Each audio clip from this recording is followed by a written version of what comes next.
You ask Tiger to calculate. This deals with finding the midpoint between 2 points. The midpoint between the 2 points is 4, 3.5. Let's solve it step by step.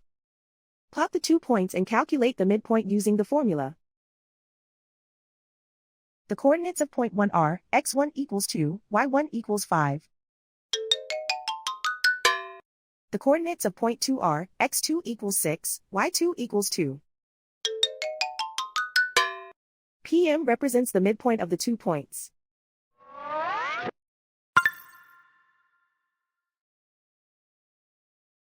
Use the x values in the midpoint formula to find the midpoints x. x1 equals 2.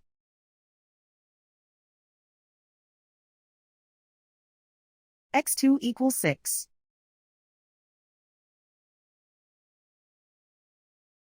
Simplify the arithmetic.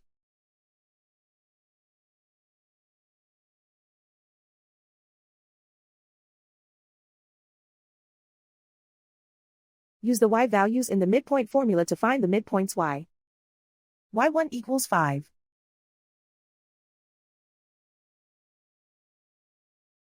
y2 equals 2.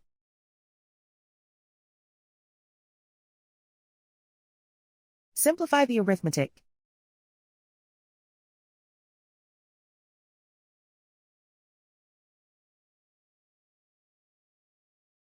And so, the midpoint is 4, 3.5.